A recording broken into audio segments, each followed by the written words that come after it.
Thank you for joining me, and welcome back for another episode of Forgotten Gear Restorations. We're right in the middle of lumbar spine injury week with one of Fender's classics. Don't forget to like and subscribe. Bye. Put the shop upstairs, I said. Just put it up there.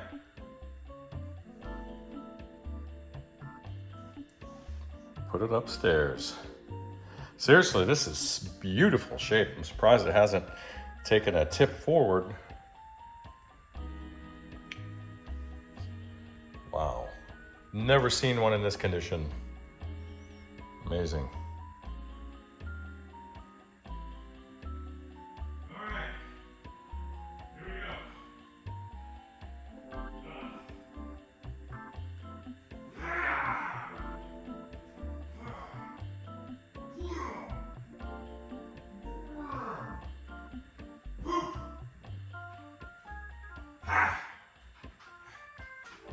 Oh boy. All right. All right. Ha!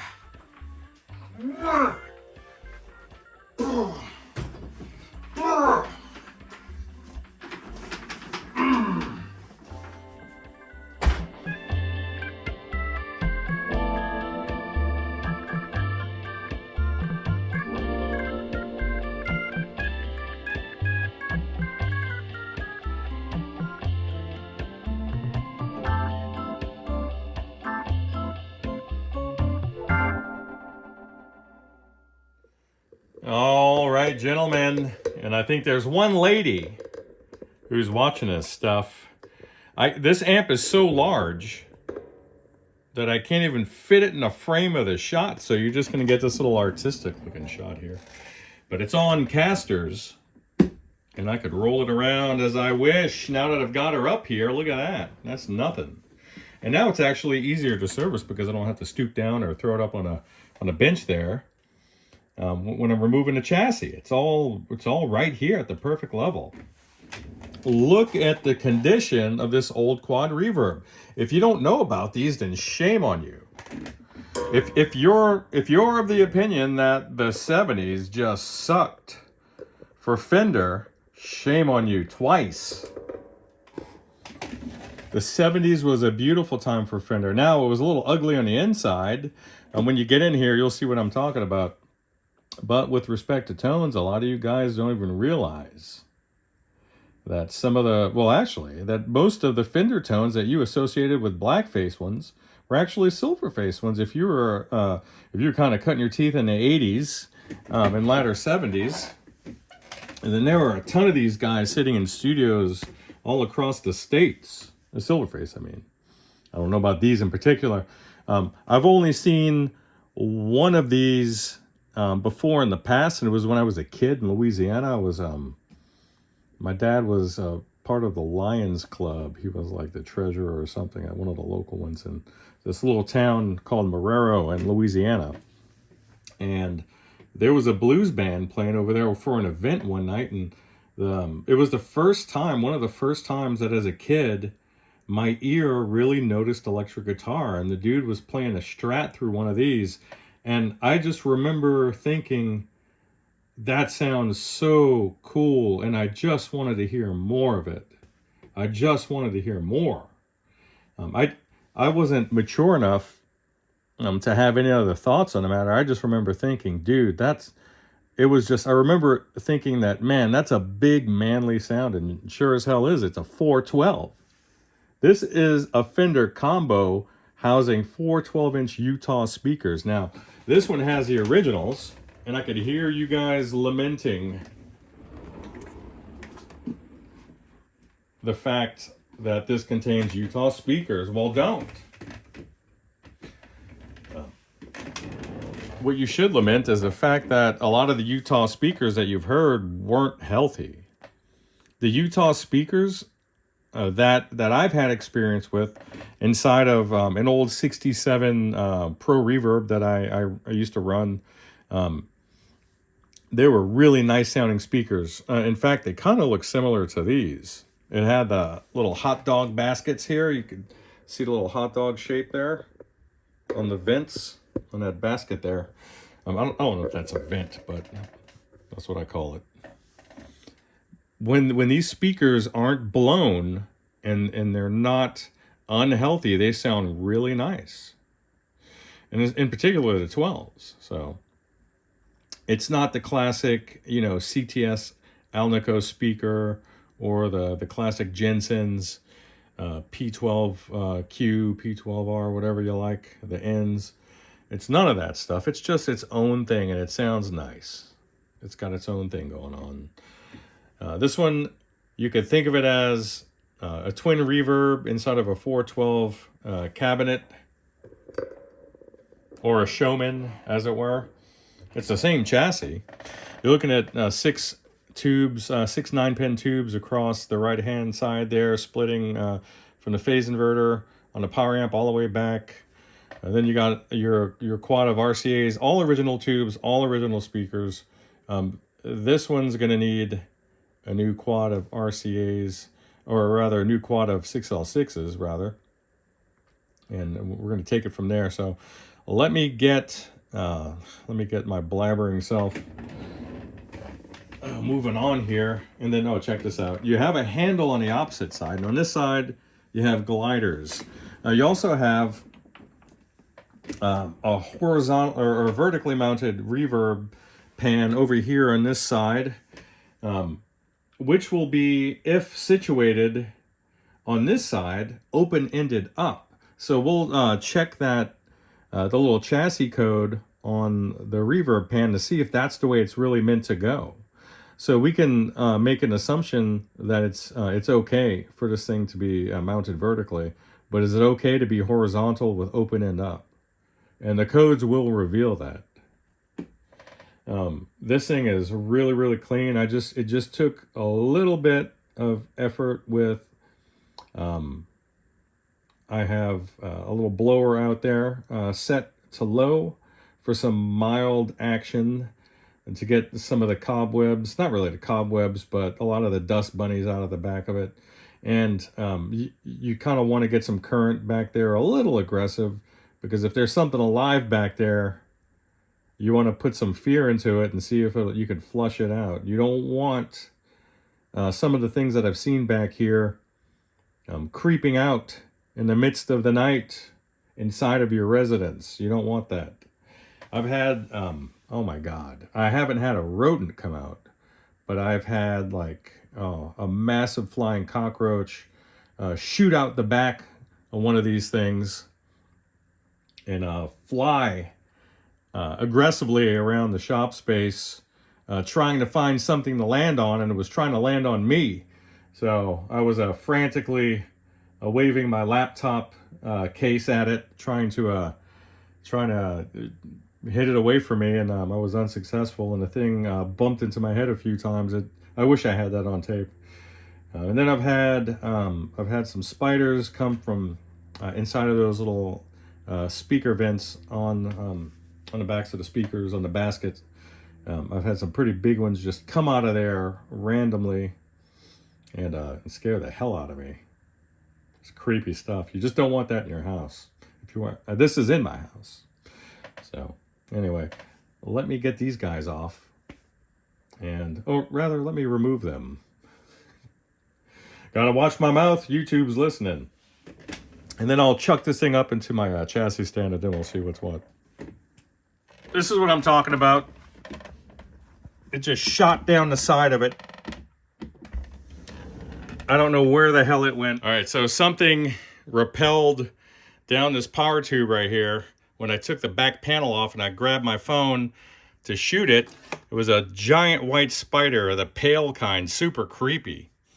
And the damn thing dropped onto the floor and ran underneath my cabinets there. So dove under there with a vacuum, and I saw him, and I can't tell whether I got him or not. So it's in here now. Oh well. So I'm going to take the chassis out, and this little guy is going into storage in the garage, the cabinet, and I'll retain the chassis in here. And then once I'm done with the service, I'll bring the cab back in and we'll clean it up, test it, do the whole thing. This is going to look immaculate when I'm done. So looking forward to that. Bye. All right, so so this amp has never been disassembled before, and I forgot to tell you guys. Usually, when you see these small dents at the bottom of the faceplates on these Silverface amps, usually it's things can bump into them, but sometimes people use the front of the chassis as a pry point to remove the grill when trying to access the speakers. That doesn't really seem like it was the case with this one. And that's it. All original tubes. Let's pop off these tube shields. We're going to pop off the doghouse cover as well.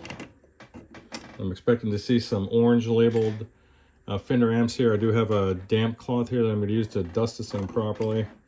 A GE Fender branded tube. RCA branded 7025. I can't see. RCA and RCA. So we'll see what's up. It's almost like, yes, I know it's going to require a full recap just because of the condition of the caps on the interior.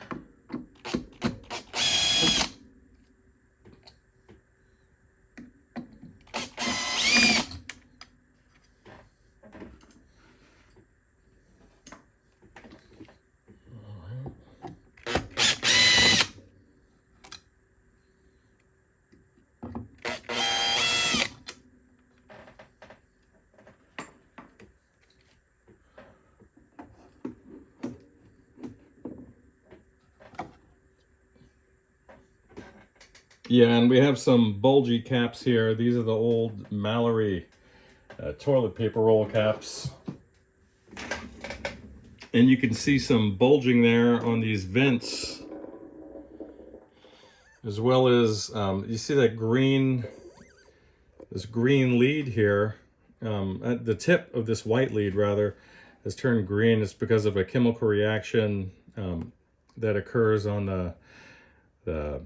the inner conductor there, and it just sort of seeps out onto the jacket as well.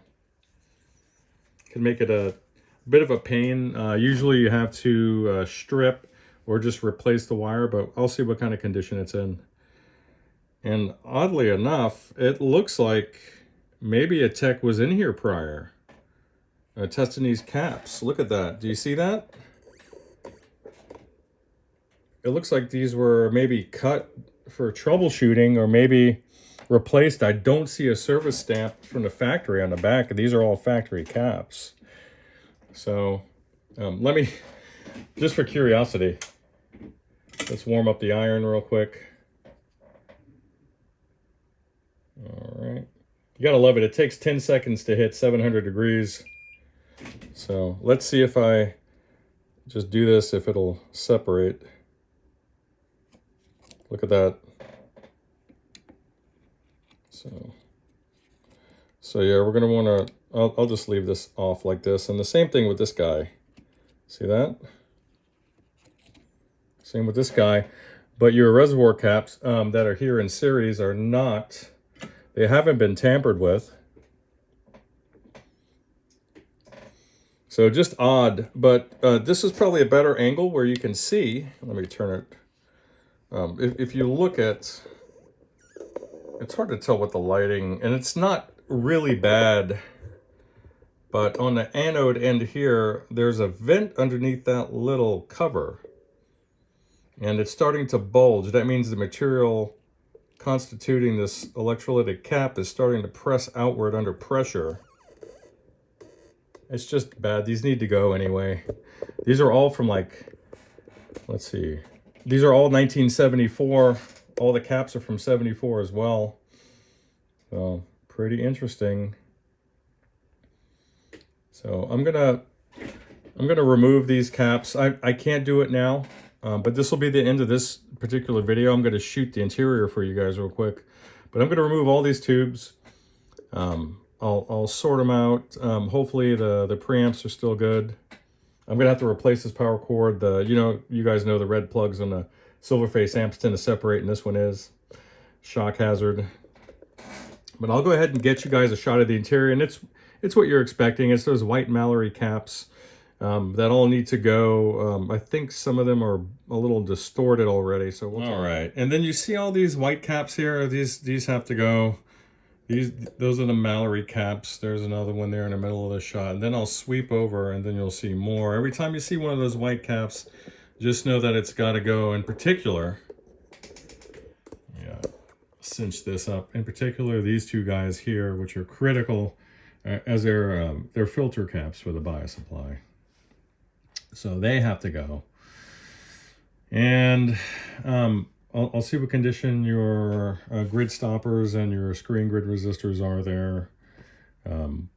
Measure all the plate loads there. And as an amp that's sort of from the mid to latter 70s, this is, even though this is 74, you can see here plainly that there's a ton, and I mean a ton, of wax on this board. It was no longer an issue, or it was no longer a matter of impregnating the board or lightly coating the board with wax for moisture repellency. No, that's not what it was about. It was about just getting as much as you could on there, and that's what they did. You can see that's either a spider cocoon there, or I don't know, you call it an egg sac or whatever. But you can see here, you can see there that those plate load resistors are almost recessed and sunken down into the wax. I will have to remove some of that stuff because there's gonna, some of this has certainly become conductive over the decades. That's for sure. But other than that, these usually don't require a ton of maintenance outside of that. Now you could spend time. You could spend your time and energy in cleaning up the wiring, but there are some limited returns for the investment of your time that you can consider. This looks like a bias balance arrangement. So I'll convert that to an adjustable bias as well. So you'll have not only the balance adjustability, but also we'll be able to adjust the level of bias voltage, of negative voltage there.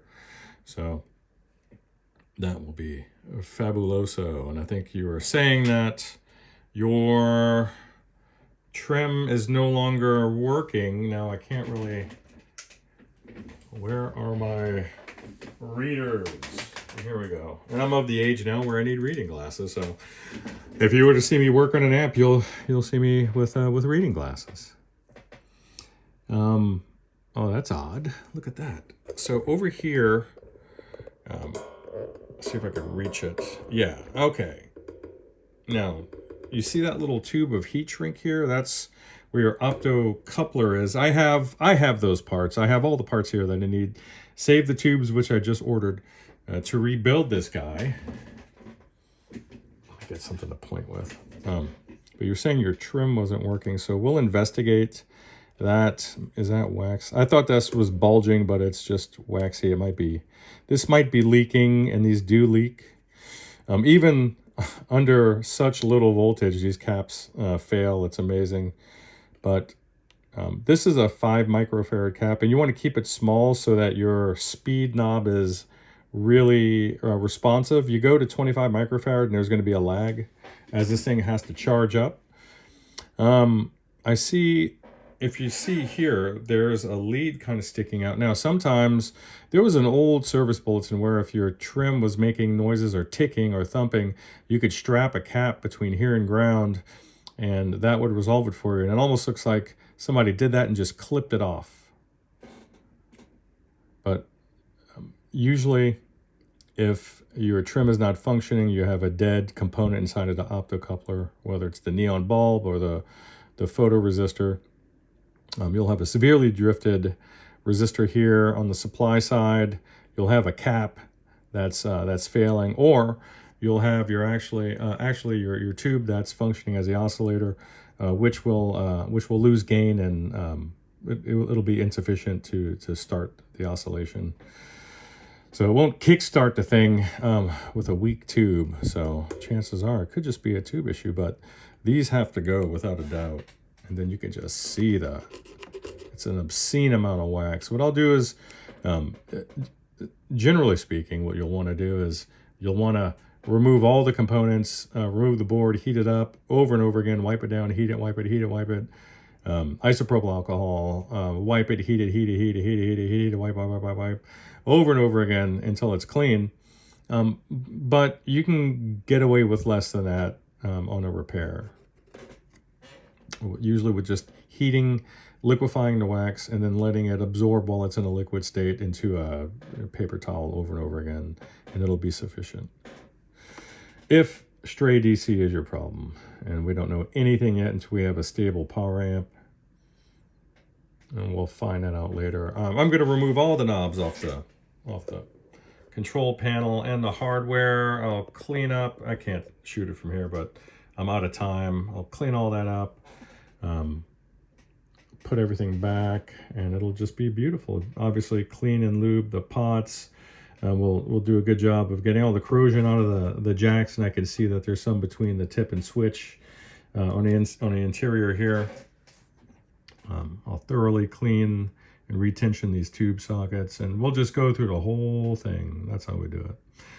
And you're going to have a massive sounding amp. It's just going to be beautiful. Man, I can't wait to hear it. It just, if it's anything like I remember it being from when I was a kid, it's unbelievable.